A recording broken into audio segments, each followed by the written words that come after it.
I spent 20 years managing supply chains for a major shipping company in Seattle. I know how to move heavy equipment from Shanghai to Anchorage. I know the cost of diesel, the weight of steel, and the patience required to wait for a cargo ship. I don't deal in fantasies. I deal in manifests and bills of lading. So when Jack Thornton, a rugged gold miner operating a claim near Nome, Alaska, matched with me, I was intrigued. He wasn't a suit-wearing executive. He was a man of the earth. He told me he was sitting on a vein of gold worth $10 million, but he was cash poor because of a broken hydraulic pump. He sent me photos of the gold. He sent me photos of the snow. He promised me that once the gold was refined, we would buy a sailboat and travel the world. It was the perfect rugged American dream. But there was one problem. The hydraulic pump he needed? He claimed it cost $35,000 and had to be shipped via a specific private courier. I worked in shipping. I knew that part. I knew the supplier. And I knew that you don't ship a 500-pound pump via private courier named Dave in a Gmail account. I didn't send the money. Instead, I dragged his photo into a specialized search engine called PimEyes. The man staring back at me wasn't Jack from Alaska. He was Dimitri, an outdoor lifestyle influencer from St. Petersburg. And he wasn't mining gold. He was modeling parkas. He tried to mine my bank account. I decided to bury him. Thank you for being here. I truly believe this story will help you, or help you save someone else, by recognizing the signs of a scammer. These are things we all need to know. So, this is the perfect moment. Hit the like button and subscribe. You guarantee you won't miss any of the upcoming stories without having to search for them. Now, back to it. I retired early. The buyout package from the logistics firm was generous, but it left me with too much time and an empty house in Bellevue. My husband had passed 5 years ago, and my children were grown. I was financially secure, but emotionally bankrupt. I missed having someone to plan with. I missed the noise of a shared life. So, I joined Our Time. That's where I saw Jack. Profile, name, Jack Thornton, age, 58, occupation, independent gold miner/geologist, location, Nome, Alaska, status, widowed. His photos were breathtaking. Him standing on a frozen river. Him holding a sluice box. Him with a husky dog, smiling through a beard frosted with ice. His bio read, living on the edge of the world. Hunting for the motherlode. Looking for a warm heart to melt the ice. I swiped right. He messaged me within the hour. Elena. You look like you know how to handle a storm. I like that in a woman. We started talking. He was charming, in a rough, taciturn way. He told me about the isolation of the mining camp. He described the northern lights, the silence of the tundra, and the thrill of seeing gold dust in the pan. It's a gamble, Elena, he told me on the phone. His voice was deep, raspy. I later realized he was probably using a voice modulator, or he was just a heavy smoker. Every day costs me $5,000 in fuel and crew wages. But if we hit the vein, it pays for everything. I liked the risk. It reminded me of the high-stakes world of shipping logistics. I understand, Jack, I said. Logistics is the same. If the ship misses the tide, you lose a fortune. Exactly, he said. You get it. Most women, they just see the gold. They don't see the dirt under the fingernails. For 3 weeks, he groomed me. He didn't ask for money. He asked for emotional support. The generator died again. He would text me at 2 a.m. I'm freezing. Just seeing your picture keeps me warm. He was building the damsel in distress narrative, but flipped. He was the distressed hero. I was the capable woman who could comfort him. It appealed to my nurturing side, but also to my competence. The crisis arrived on a Friday. Jack called me. He sounded devastated. The wind was howling in the background, sound effects, I now know. Elena, it's over, he choked out. The main hydraulic pump on the excavator blew. The seals are gone. Without the excavator, I can't move the overburden to get to the pay dirt. The season ends in 3 weeks. If I don't dig now, I lose the claim. Can't you fix it? I asked, my practical side kicking in. No. It's a Caterpillar 336. The pump is specialized. I found a replacement in Seattle, but the dealer won't ship to a P.O. box in Nome on credit. They want cash up front. And my liquidity is tied up in the fuel deposit. How much is the pump? I asked. $35,000, he said heavily. I have $5,000. I'm short $30,000. I tried the bank, but they said it takes 10 days to clear a loan. By then, the ground will be frozen solid. He let the silence hang. He wasn't asking directly yet. He was waiting for me to offer. Jack, I said. That's terrible. But surely you have investors. My partners pulled out last year, he sighed. It's just me. Look, Elena, I hate to ask. I pride myself on being a provider. But you're in Seattle. The part is in Seattle. Could you maybe help me facilitate the purchase? I can wire you the money back in gold bullion as soon as I clean the sluice box next week. I have the gold. I just can't liquefy it yet. The gold bullion promise. The classic hook. I can't lend you $30,000, Jack, I said cautiously. No. Not a loan. He panicked slightly. An investment. I'll give you 10% of the season's take. That could be $500,000. Just help me get the pump. I found a private logistics guy who can fly it up here tomorrow if we pay him today. Did you hear the setup? The frozen ground, the time limit, the cash flow problem. He creates urgency so you don't have time to think. And offering 10% of the gold? That appeals to greed. It's not a favor anymore. It's a business deal. That's how they get smart women. I didn't say yes. I didn't say no. I said, send me the specs. The specs? He asked, confused. The specifications of the pump. The part number. And the contact info for this logistics guy in Seattle. I used to manage freight, Jack. If this guy is charging you for a rush air freight to Nome, I want to make sure he's not ripping you off. I can negotiate the shipping rate for you. There was a pause. He hadn't expected me to want to negotiate the shipping. He just wanted me to wire the money. Sure, babe. I'll email you the invoice. 10 minutes later, I got the email. Subject: Invoice. Cat pump rush delivery. Attached: a PDF document. I opened it. The invoice was from a company called Arctic Fast Freight LLC. The address was a residential house in Renton, Washington. The item listed was hydraulic pump, heavy duty. No serial number. No weight. No dimensions. And the price, $30,000 flat. Including shipping. Red flag number 1. Shipping heavy. Equipment to Alaska is never a flat rate. It depends on weight classes. A 500 pounds pump costs differently than a 200 pounds pump. Red flag number 2. Arctic Fast Freight didn't exist in my database of known carriers. And I knew everyone in Seattle shipping.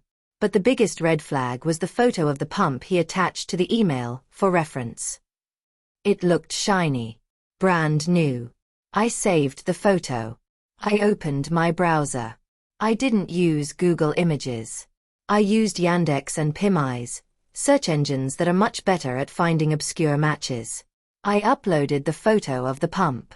Result: Alibaba.com. It was a generic water pump for a swimming pool. Price: $450. He was trying to get me to pay $30,000 for a pool pump image stolen from a Chinese wholesaler. Then, I did the second search. The one that broke my heart. I took the photo of Jack, the one of him smiling in the snow with the husky dog. I uploaded it. The search bar spun for a few seconds. Results found: 42. Most were scam warnings. But the source was an Instagram account at Dmitry_Wilderness.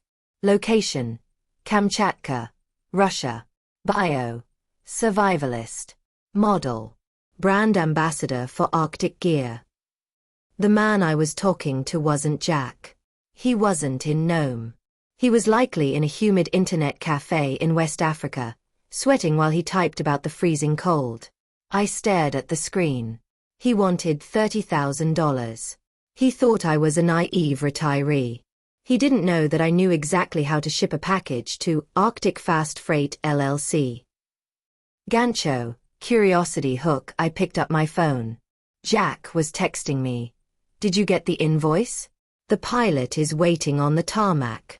I smiled a cold, dangerous smile. I typed back. I got it, honey. But I have good news. I actually have a corporate account with FedEx Freight. I can ship it for free. I just need to pick up the part myself. Where is the warehouse? I was forcing him to give me a physical location. I was going to turn the virtual scam into a physical trap. But his response revealed that he wasn't just a lone wolf. He had a team. I sat in my home office, my dual monitors glowing. On the left screen, the fake invoice. On the right, a satellite view of the address in Renton, Washington. I typed back to Jack.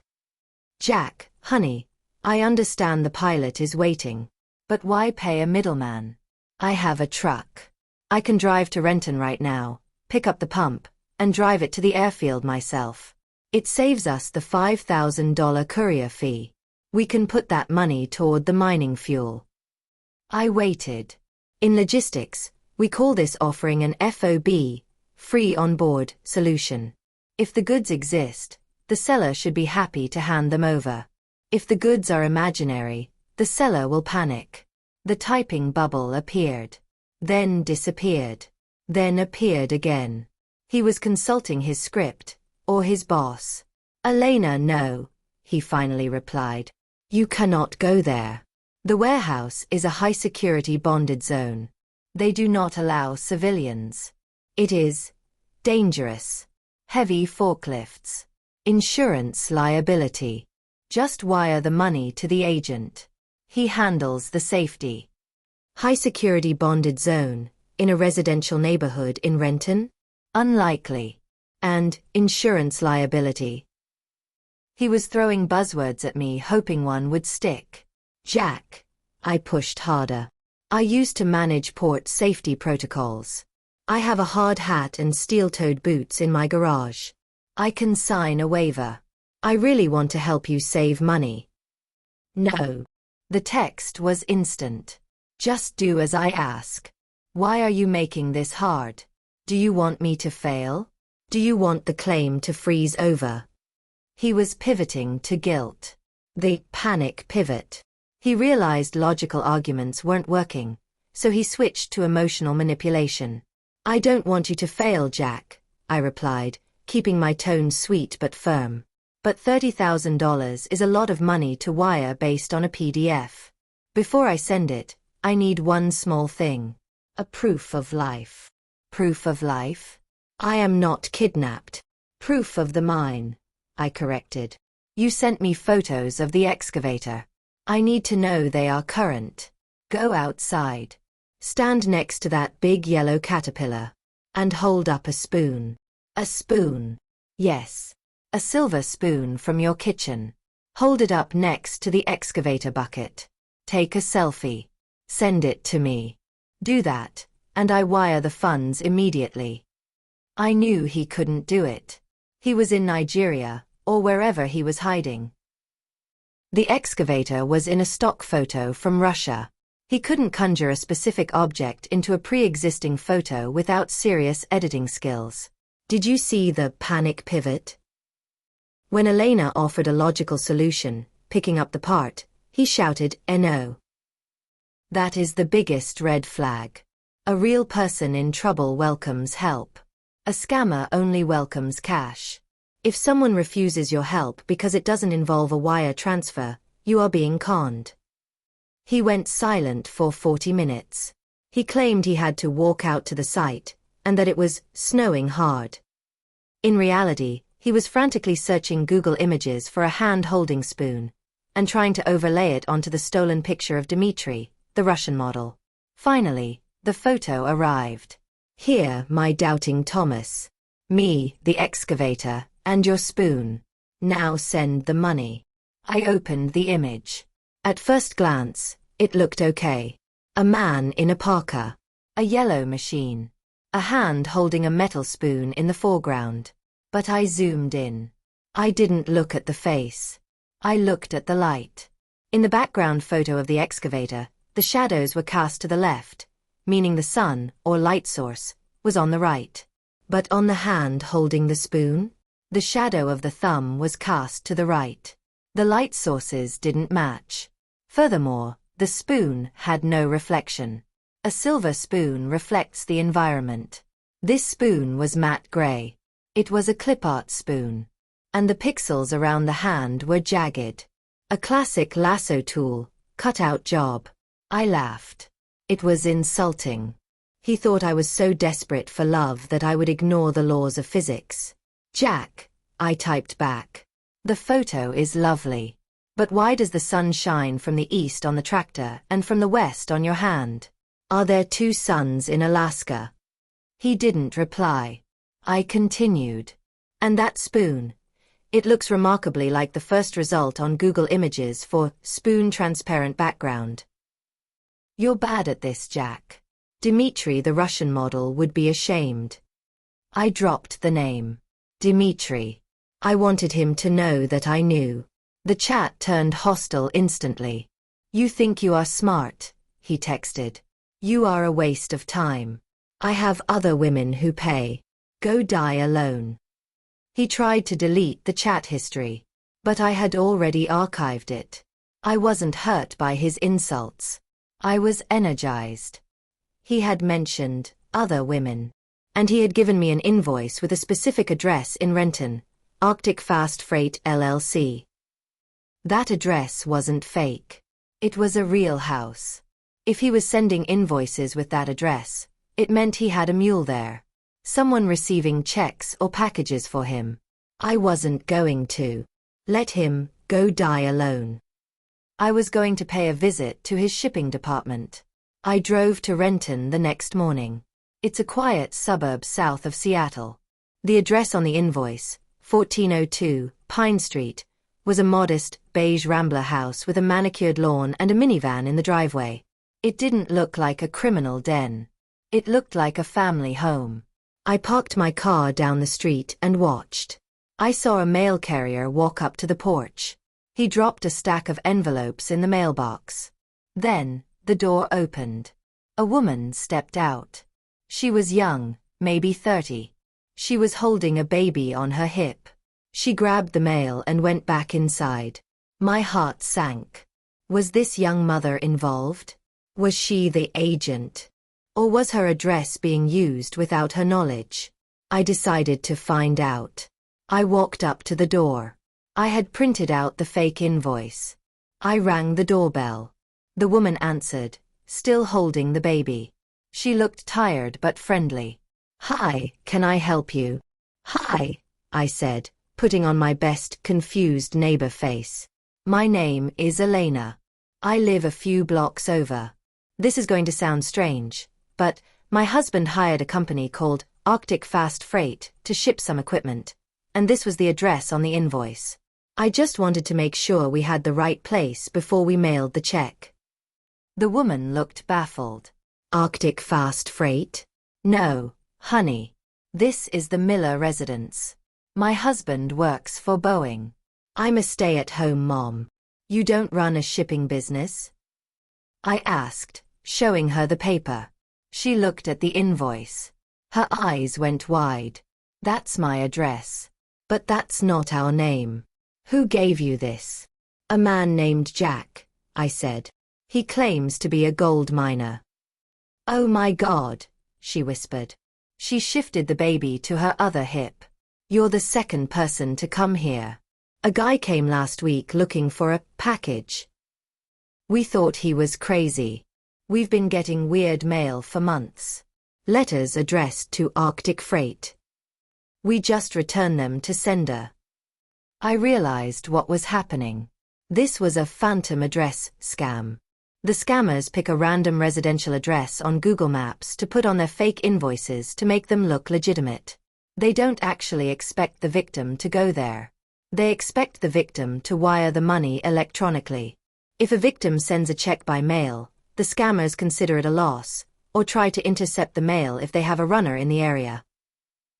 Mrs. Miller, I said, you need to contact the Postmaster General. Someone is using your home as a front for international fraud. If the police trace these scams, they come to your door first. She looked terrified. I'll tell my husband. Thank you for telling me. I walked back to my car. Jack didn't have a mule in Renton. He was just using a random family as a shield. It made me angrier. He was dragging innocent bystanders into his mess. But I still had one lead. The banking details he had sent me before I asked for the invoice. He had initially asked for a wire transfer to a Wells Fargo account. Account name, Timothy J. Consulting. I hadn't focused on it because I was fixated on the shipping address. But Timothy J. Consulting had to be real to accept a wire. Banks verify the beneficiary name. Who was Timothy? CTA 4, Chapter 6. This is a common trick. Scammers use real addresses of innocent people to make their invoices look valid. They rely on the fact that 99% of victims will never drive to the address to check. Elena checked. And by doing so, she saved a young family from a potential police raid. Being thorough doesn't just protect you, it protects your community. Gancho, curiosity hook. I went home and opened my laptop. I typed Timothy J. Consulting Wells Fargo into a specialized database of business filings. I found him. Timothy Jenkins. Located in Tacoma, Washington. He wasn't a random victim. His business filing described his activity as import, export, and cryptocurrency facilitation. This wasn't a phantom address. This was the money man. And I was about to make him an offer he couldn't refuse. Here is part 3 of 6 of the story. In this part, the story shifts gears from a romance scam to a corporate investigation. Elena stops playing the victim and starts playing the shark. She identifies the financial node of the operation, Timothy Jenkins, and decides to approach him not with anger, but with a business proposition he can't refuse. I spent the next 3 hours digging into Timothy Jenkins. Unlike Jack, Timothy didn't hide behind stolen photos of Russian models. He was arrogant enough to live in the open. I found his LinkedIn profile. Timothy J. Title: Financial Consultant and Cross-Border Payment Specialist. Location: Tacoma, Washington. Bio: Helping international businesses navigate complex liquidity issues. Crypto fiat bridging. Instant settlements. It was corporate speak for money laundering. Crypto fiat bridging is exactly what scammers need. A way to turn the stolen bank wires from victims, fiat currency, into untraceable Bitcoin, crypto, to send to Nigeria or Russia. I pulled his business filings. Timothy J. Consulting LLC was registered 6 months ago. Before that, he was a used car salesman. He had leveled up. He wasn't just a mule who was tricked into it. He was a facilitator. He likely took a 10% or 15% cut of every stolen dollar he processed. I looked at the invoice Jack had sent me again. The $30,000 for the pump was supposed to go to Timothy's Wells Fargo account. If I reported him to the bank, they would just close that one account. He would open another one at Chase or Citibank the next day. To stop a man like Timothy, you don't cut off one branch. You have to poison the root. I decided to bypass Jack entirely. Jack was just a low-level script reader in a call center. Timothy was the gateway. I was going to approach Timothy directly. But not as a victim. I was going to approach him as a client. A bigger client. I created a new email address, elena.v.logistics@protonmail.com. ProtonMail is encrypted. It signals to people in the industry that you care about privacy.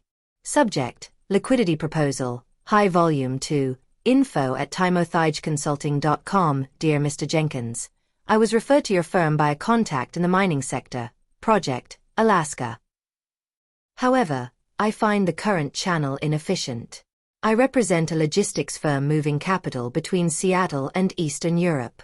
I have a backlog of $250,000 that requires immediate bridging to USDT, Tether. I am looking for a domestic partner with your specific banking capabilities. I understand your fee is standard industry rate. Are you open to a direct consultation? I prefer to cut out the middlemen. Regards, Elena V. I hit send. I was speaking his language. Bridging, USDT, middlemen. I dangled $250,000. If he was just a mule, he would be confused. If he was a launderer, he would smell a payday. Did you see the shift? Scammers rely on victims being emotional and confused. Elena came at him with cold, hard business logic. She used the ProtonMail trick to signal she was a player, not a prey. When you speak the language of the predator, they lower their guard. If you love seeing Elena take control, hit the like button. I didn't have to wait long. Greed is faster than fiber optics. My phone pinged 20 minutes later. A reply from Timothy. Elena, I am intrigued. The mining project is a small account for us. We handle much larger volumes. We can certainly facilitate a $250,000 bridge. Our fee is 12% for high-risk transfers, settled in Bitcoin. However, I do not discuss these matters via email. Here is my Telegram handle at timj_bridge. Message me there. He took the bait. He admitted the mining project, Jack Scam, was a small account. He knew exactly what it was. He was confirming he was part of the syndicate. I downloaded Telegram. I added him. His profile picture was a logo of a golden bridge. I messaged him. Hello, Timothy. This is Elena. Let's talk business. He called me immediately via Telegram audio. Elena, his voice was smooth, American, practiced. Nice to meet you. You said you have $250,000 to move. That's the initial tranche, I said, pitching my voice lower, sounding bored and wealthy. I have suppliers in St. Petersburg who need payment, but with the sanctions, traditional SWIFT wires are a nightmare. I need a domestic partner to receive the funds here and convert them. I understand completely, Timothy said. That's my specialty. I have accounts at 4 major banks. We can split the transfer to avoid SARS, suspicious activity reports. He was openly discussing structuring, a federal crime, smuffing, to avoid bank detection. I was recording the call on my external recorder. That sounds perfect, Timothy, I said. But before I move $250,000, I need to verify your liquidity. I've been burned before by small-time operators. I'm not small-time, he sounded offended. Prove it, I challenged him. The mining contact. Jack. He's messy. He sends invoices for pool pumps pretending they are Caterpillar parts. It makes me nervous about your operation. Timothy laughed. Jack. Yeah, the guys in Lagos are sloppy. They use cheap scripts. But I'm the firewall. Once the money hits my account, it's clean. I wash it through a crypto mixer before it goes overseas. Nobody can trace it back to you. He just confessed to money laundering. Explicitly. Jack in Lagos. I wash it. Crypto mixer. I had him. I had the confession. But I wanted one more thing. I wanted to link him undeniably to the specific scam against me. Okay, Timothy. I'm almost ready to proceed. But to test the channel, I want to settle the outstanding balance for the mining pump first. The $30,000. If you can handle that smoothly, we do the big deal tomorrow. Easy, Timothy said. Send the $30,000 to the Wells Fargo account. I'll confirm receipt, convert it, and send you the hash ID. I can't wire it, I said. My bank is auditing my wires. I have the $30,000 in cash. Physical cash. I'm in Seattle. You're in Tacoma. Can I bring it to you? I held my breath. Scammers hate meeting in person. It breaks the anonymity. But $30,000 in cash, untaxed, untraceable, is tempting. Timothy hesitated. I don't usually do face-to-face. Then I can't trust you with the $250,000, I said, preparing to hang up. Wait, he said. Okay. $30,000 cash? Fine. Meet me at the Starbucks on Union Avenue in Tacoma. 4 p.m. Come alone. I'll be there, I said. I hung up. My hands were shaking, but not from fear. From adrenaline. I wasn't going to take $30,000 to Tacoma. I was going to take the FBI. I still had contacts from my days in shipping logistics. We often worked with customs and border protection.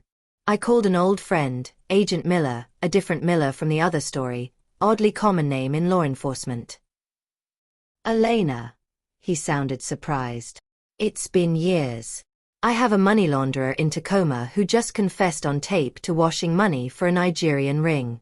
He agreed to meet me at 4 p.m. to accept $30,000 in cash. I have the recording, his bank accounts, and his telegram logs. There was a silence on the line. You set up a sting? Agent Miller asked. I set up a meeting, I corrected. If you guys want to show up and make it a sting, that's up to you. Send me the recording, Miller said. If he admitted to washing funds, we have probable cause. Do not go to that meeting alone, Elena. I don't intend to, I said. At 3 p.m., I drove to Tacoma. I didn't bring a bag of money. I brought a laptop bag filled with cut-up newspaper, just in case he watched me from a distance to check if I was carrying a package. I parked across the street from the Starbucks. I saw 2 unmarked sedans parked in the lot. Agent Miller worked fast. At 4 p.m., a black BMW pulled up. A man stepped out. He looked exactly like his LinkedIn photo. Slick hair, expensive suit, nervous energy. He was holding a leather satchel. Timothy Jenkins. He walked into the Starbucks. He looked around. He checked his phone. He messaged me on Telegram. I'm here. Where are you? I replied. Look out the window. Across the street. The gray SUV. He looked out. He saw my car. He smiled, thinking he was about to get paid. He started walking toward me, crossing the street, jaywalking in his eagerness. He didn't see the unmarked agents stepping out of their cars. He didn't see the trap closing until Agent Miller stepped in front of him, badge raised high. Timothy Jenkins. Federal agents. Stop right there. Timothy froze. He looked at the agents. He looked at me in my car. The realization hit him. The big client wasn't a partner. She was the end of his career. He didn't run. He dropped his satchel and put his hands up. I watched from behind my windshield as they cuffed him. I watched as they confiscated his phone, the phone that contained the keys to the Jack operation. Gancho, curiosity hook. I drove home feeling vindicated. Timothy was in custody. The money laundering node was severed. But when I got home, my computer was dinging. Jack was messaging me again. He didn't know Timothy had been arrested yet. Elena, did you send the money? The agent is waiting. I decided to send him one last photo. Not of a spoon. Not of a receipt. I sent him a photo of Timothy being put into the back of a federal vehicle. His reaction was not what I expected. He didn't scream. He didn't block me. He sent me a single GPS coordinate. And a message. You think you won. But you don't know who owns the mine. I sat in my home office, the blue light of the monitor illuminating the darkroom. My heart was still racing from the adrenaline of the arrest in Tacoma, but now a different kind of cold was setting in. Jack had sent a photo of Timothy in handcuffs, followed by a single line of text, "You think you won, but you don't know who owns the mine." And a set of GPS coordinates, 47.632, minus 122.214. I typed the numbers into Google Maps. I expected them to point to my house. Or maybe the warehouse in Renton. The map zoomed in. The satellite view resolved. It wasn't a house. It was a green expanse with winding paths. Sunset Hills Memorial Park. Specifically, the northeast quadrant. My breath caught in my throat. That was where my husband, Frank, was buried. I zoomed in further. The pin was directly over the plot I had visited just last Sunday. How did they know? I hadn't put that on my dating profile. I hadn't told Jack. Then I remembered. My Instagram. It was private, but my Facebook was public for family photos. 5 years ago, I had posted the obituary. I had posted photos of the headstone. They hadn't just swiped right on a dating app. They had built a dossier on me. They knew my history, my pain, and exactly where my vulnerabilities were buried. It was a violation deeper than any stolen money. They were telling me, "We see you. We see your dead husband. We can touch what you love."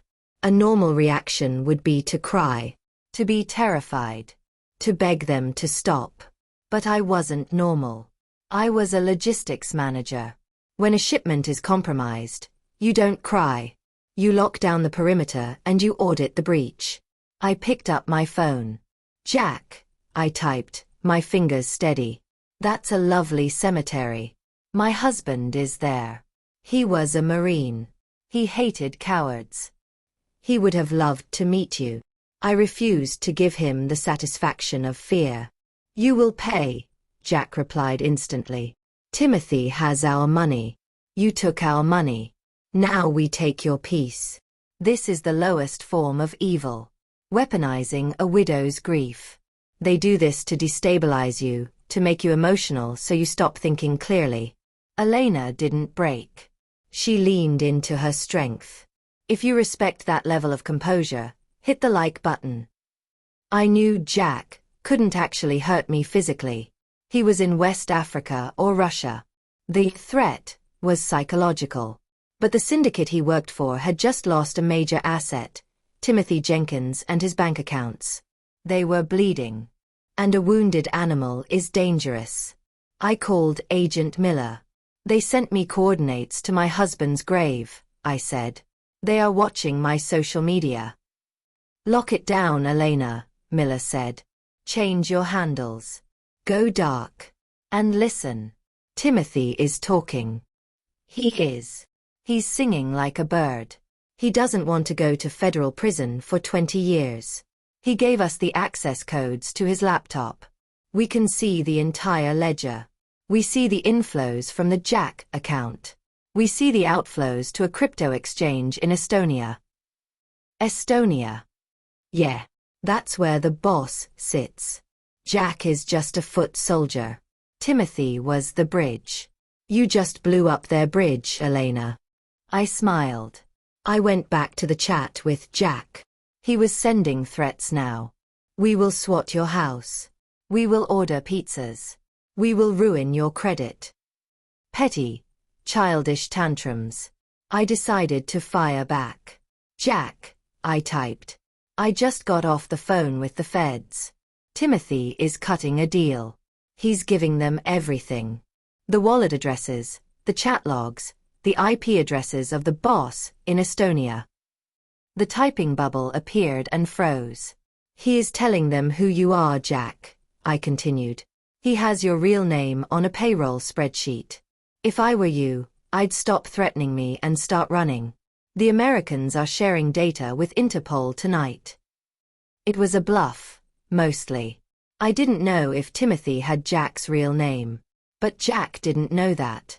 Paranoia is a powerful weapon.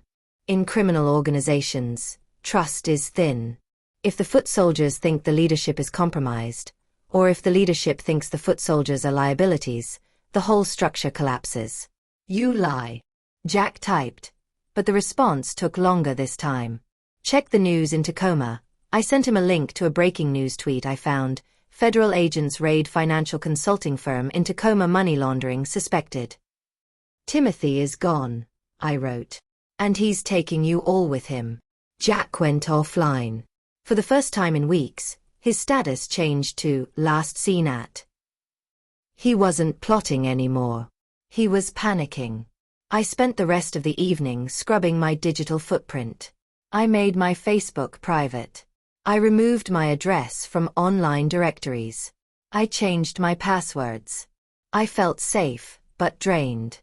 The thrill of the chase was gone, replaced by the heavy realization of the darkness I had touched. Then, at 9 p.m., my email dinged. It wasn't Jack. It was an email sent to my old work address, the one linked to my LinkedIn profile. Subject: Did you know Jack Thornton? From Sarah_M_88@gmail.com. I hesitated. Was this another scammer? A phishing attempt? I opened it cautiously, not clicking any links. Hi Elena, I found your name on a comment thread on a whistleblower site about Timothy Jenkins. You mentioned Jack Thornton. I've been dating Jack for 6 months. I sent him $50,000 for a pump last week. Today, he deleted his WhatsApp and disappeared. His phone is dead. Please tell me, is he real? I'm pregnant. He promised to move here next month. Sarah. My heart broke. I wasn't the only one. I was just the one who got away. Sarah wasn't a logistics manager. She was likely younger, vulnerable, and now, pregnant? This wasn't a game. It was a tragedy.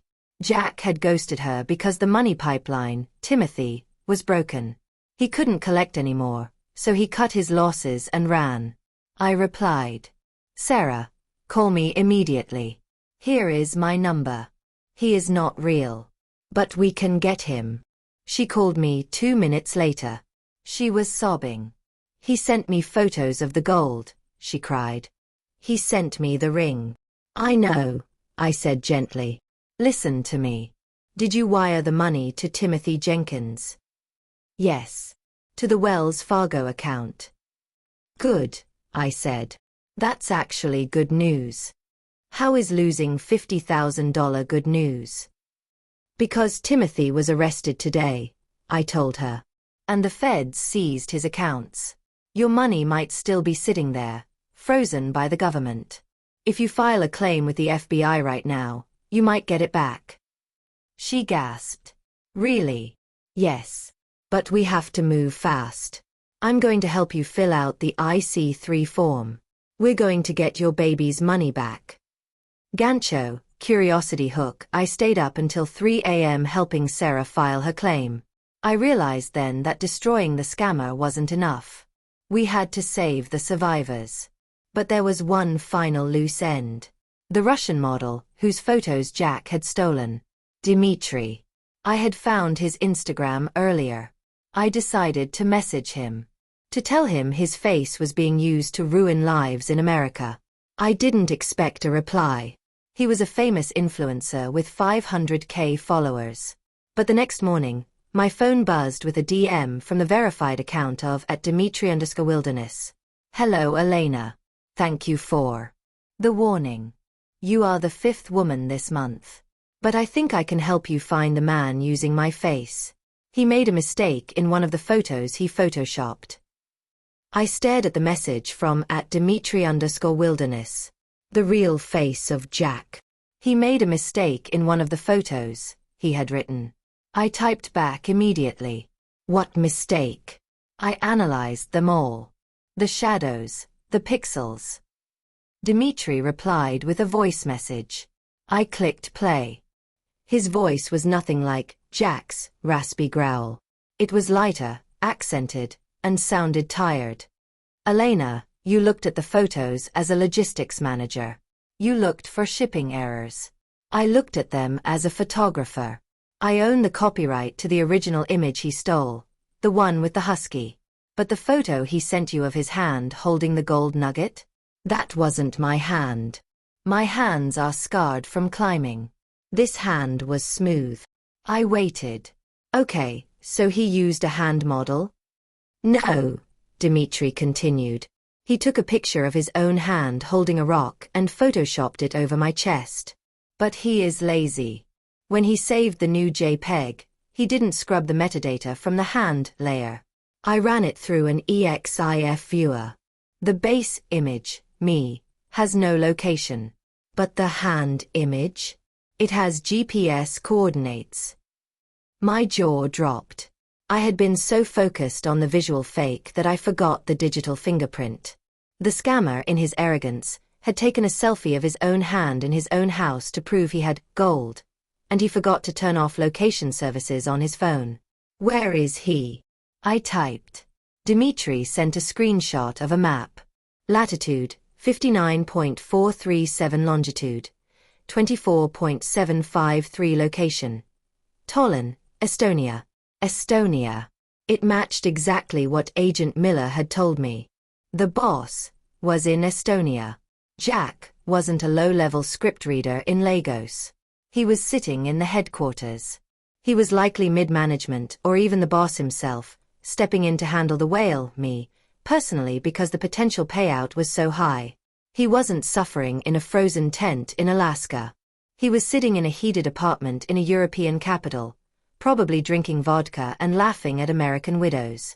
Dmitri, I typed. This is the same location the FBI is looking for. You just gave us the exact building. Good, Dmitri wrote. These men, they ruin my life. Women message me every day screaming that I stole their money. I want to end this. What do we do? I smiled. I had an idea. We don't just tell the police, Dmitri. We tell everyone. You have 500,000 followers. I have the evidence. Let's burn Jack Thornton to the ground. This is the power of collaboration. The scammer relied on keeping his victims separated. He thought the model and the widow would never talk. But when we compare notes, their illusions shatter. Never be afraid to reach out to the real person in the photos. They are often victims too. We coordinated our attack. Dmitri agreed to host an Instagram Live. He would invite me as a guest. I was terrified. I was a private person. I didn't do live videos. But I thought about Sarah, the pregnant girl who lost $50,000. I thought about the phantom address family in Renton. Silence was what allowed Jack to operate. Noise would destroy him. At 10 a.m. Pacific Standard Time, my notification buzzed. At Dmitri_Wilderness is going live. I joined. The screen split. On top was Dmitri, handsome and serious in his studio in St. Petersburg. On the bottom was me, sitting in my kitchen in Bellevue, wearing my reading glasses. Hello everyone, Dmitri said to the 12,000 people watching live. You know me as an explorer. But today, I want to introduce you to a brave woman, Elena. She was dating a man named Jack Thornton. Jack looks like me. But Jack is a thief. He handed the floor to me. My throat was dry. Hi, I said. Jack told me he was a gold miner. He told me he needed a pump. He tried to steal $30,000. I held up the printed screenshots. Here is the fake invoice. Here is the fake gold. And here, I pointed to the map, is where he actually lives. Tallinn, Estonia. We have the coordinates. The comments section exploded. OMG, I talked to Jack too. He told me he was on an oil rig in Norway. That scumbag owes me $5,000. It wasn't just a broadcast, it was a town hall. Women from all over the world started pouring out their stories in real time. We were crowdsourcing the investigation. Then, Dmitri dropped the hammer. If you are watching, Jack, Dmitri said, looking into the lens. We know you are in Tallinn. We have sent your address to Europol. And Elena has given your bank accounts to the FBI. It is over. I chimed in. And to anyone watching who sent money to Timothy Jenkins or Arctic Fast Freight, file an IC3 report today. The accounts are frozen. There is hope. We ended the stream. I sat back, trembling. I had just outed a criminal syndicate to 12,000 people. An hour later, my phone rang. It was Agent Miller. Elena? What did you do? I went public, I said. Why? Because the Estonian police just called us. Apparently, they got bombarded with tips from your viewers. They raided the apartment complex in Tallinn an hour ago. Did they get him? They got the server farm, Miller said. And they arrested 3 men.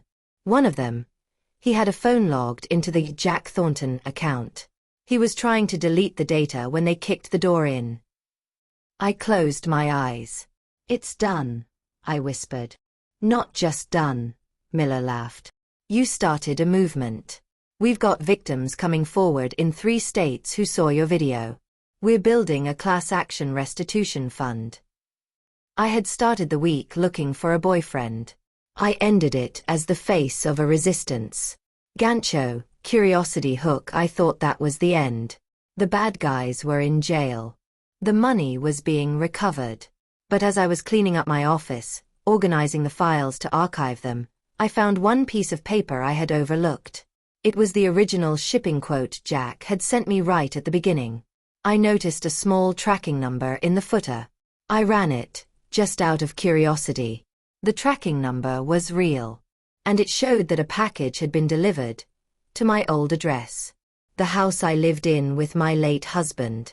Why would he send something there? And what was inside? I stared at the message from @Dimitri_wilderness. The real face of Jack. He made a mistake in one of the photos, he had written. I typed back immediately. What mistake? I analyzed them all. The shadows, the pixels. Dimitri replied with a voice message. I clicked play. His voice was nothing like Jack's raspy growl. It was lighter, accented, and sounded tired.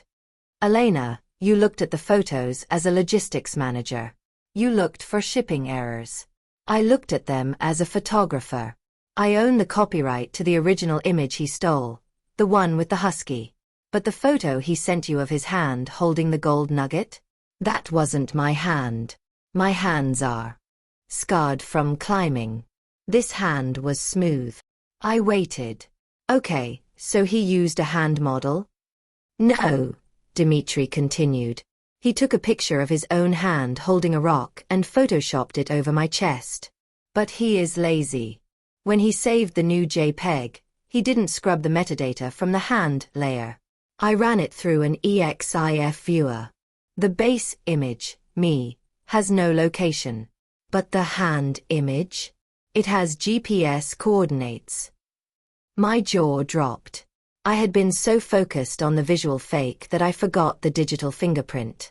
The scammer, in his arrogance, had taken a selfie of his own hand in his own house to prove he had gold, and he forgot to turn off location services on his phone. Where is he? I typed. Dimitri sent a screenshot of a map. Latitude, 59.437 longitude, 24.753 location. Tallinn, Estonia. Estonia. It matched exactly what Agent Miller had told me. The boss was in Estonia. Jack wasn't a low-level script reader in Lagos. He was sitting in the headquarters. He was likely mid-management or even the boss himself, stepping in to handle the whale, me, personally, because the potential payout was so high. He wasn't suffering in a frozen tent in Alaska. He was sitting in a heated apartment in a European capital, probably drinking vodka and laughing at American widows. Dimitri, I typed. This is the same location the FBI is looking for. You just gave us the exact building. Good, Dimitri wrote. These men, they ruin my life. Women message me every day screaming that I stole their money. I want to end this. What do we do? I smiled. I had an idea. We don't just tell the police, Dimitri. We tell everyone. You have 500,000 followers. I have the evidence. Let's burn Jack Thornton to the ground. This is the power of collaboration.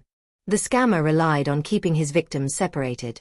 He thought the model and the widow would never talk. But when we compare notes, their illusions shatter. Never be afraid to reach out to the real person in the photos. They are often victims too. We coordinated our attack. Dimitri agreed to host an Instagram Live.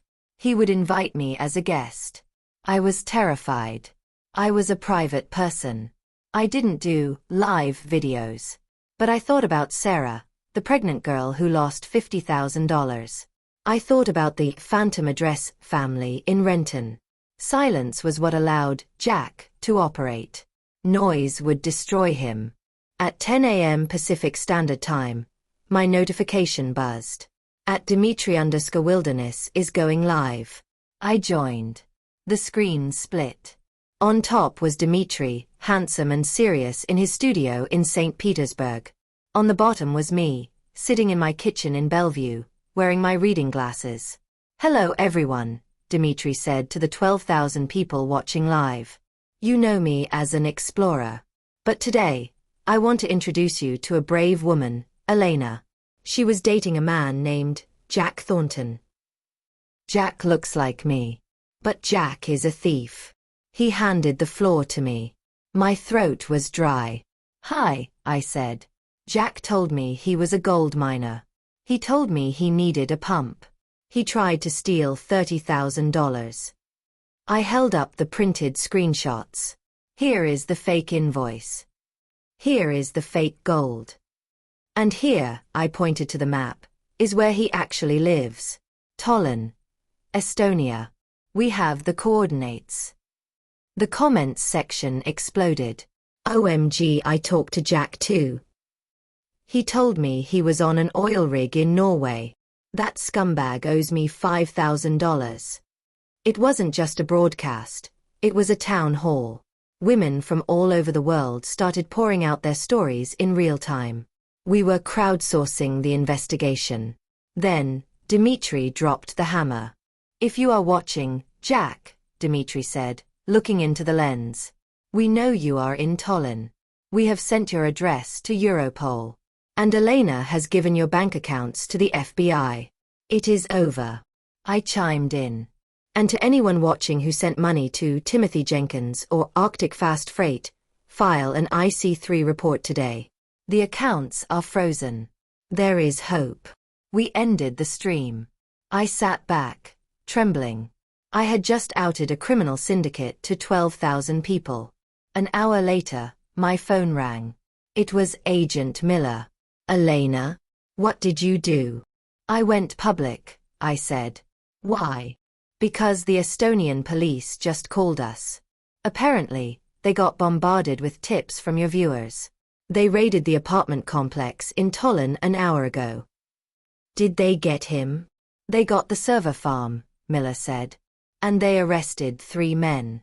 One of them, he had a phone logged into the Jack Thornton account.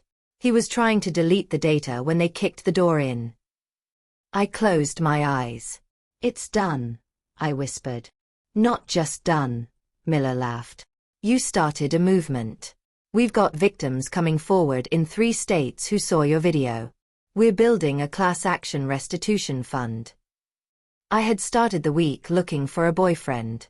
I ended it as the face of a resistance. Gancho, curiosity hook. I thought that was the end. The bad guys were in jail. The money was being recovered. But as I was cleaning up my office, organizing the files to archive them, I found one piece of paper I had overlooked. It was the original shipping quote Jack had sent me right at the beginning. I noticed a small tracking number in the footer. I ran it, just out of curiosity. The tracking number was real. And it showed that a package had been delivered to my old address. The house I lived in with my late husband. Why would he send something there? And what was inside? I drove to my old house in the rain. I hadn't been back there since I sold it 2 years ago, after Frank died. It was a beautiful Victorian on the hill, the place where we raised our kids. I rang the doorbell. A young man answered, looking confused. "Hi," I said. "I used to live here. My name is Elena. I think a package might have been delivered here by mistake." "Oh," his face lit up. "Elena." "Yes, we got a small box like 3 weeks ago." It had no return address, just a weird logistics label. "We kept it in the hallway, thinking maybe you'd stop by." He handed me a small, padded envelope. It looked cheap. The label was peeling. It was addressed to Elena, my gold. I took it back to my car. I sat in the driver's seat, staring at the house that held 30 years of my real memories. Jack had sent this weeks ago, back when he was trying to groom me. He must have found this address on an old voter registration record and sent a test package to see if I still lived there, a common tactic to verify a victim's assets. I ripped it open. Inside was a small velvet pouch. And inside the pouch was a necklace. A gold chain with a nugget pendant. It was light. Too light. I scratched it with my car key. The gold paint flaked off, revealing cheap grey pot metal underneath. Plastic gold. Fool's gold. It was the perfect metaphor for Jack. Shiny on the outside, toxic and hollow on the inside. He had sent this expecting me to swoon. He expected me to wear it and feel claimed. I rolled down the window. I looked at the garden where Frank used to plant hydrangeas. That was real. The rain on my face was real. I tossed the necklace into the gutter. It didn't clatter. It just landed with a dull thud.